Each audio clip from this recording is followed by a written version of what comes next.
Welcome to the February edition of Science Dialogues. My name is Michelle Wyman, your host and the Executive Director of the Global Council for Science and the Environment.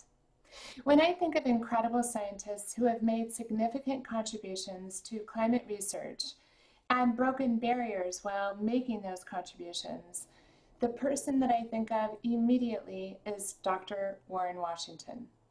The Global Council for Science and the Environment honored Dr. Washington last month with our prestigious Lifetime Achievement Award at the GCSE Drawdown 2021 conference.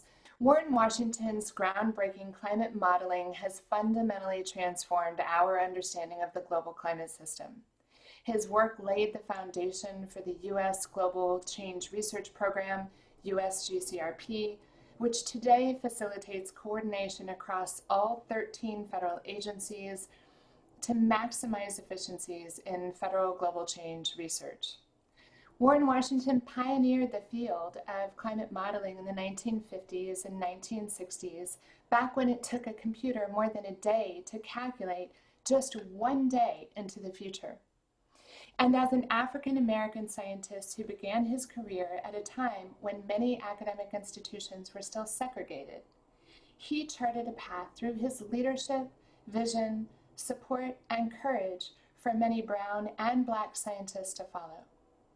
I had the privilege of listening to Dr. Washington record his remarks in dialogue with friend and colleague, Dr. Jim Biser. Jim is a professor at the University of Arizona and also a long-standing board member to the Global Council for Science and the Environment. In case you missed this interview, you can listen to the full recording on the GCSE website.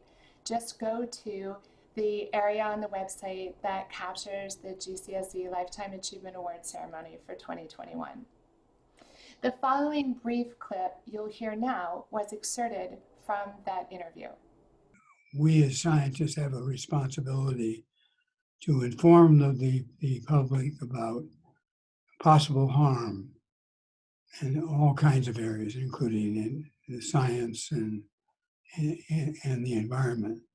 On this planet, it is very important for us all, and we ought to take measures to control more of the negative aspects of climate change and turn them into positive things. If we take action now, it's much easier than taking action much later.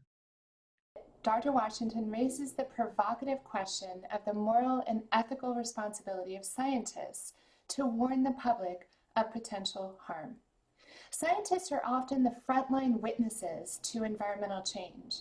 Together with indigenous knowledge holders, scientists are often among the first to see changes in weather measurements or field data, like when the migration pattern of birds change or flowers bloom off cycle, because they monitor places and conditions closely year after year.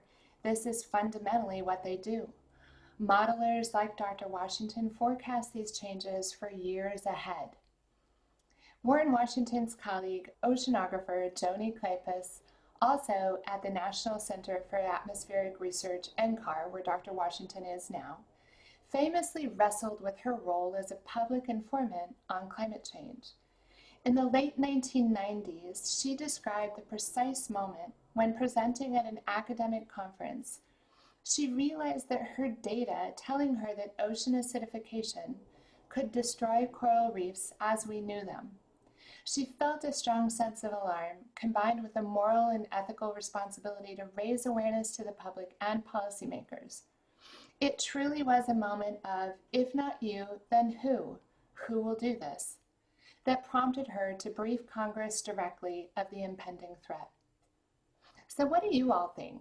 What are moral and ethical responsibilities of those who bear witness to the changing environment to sound the alarm?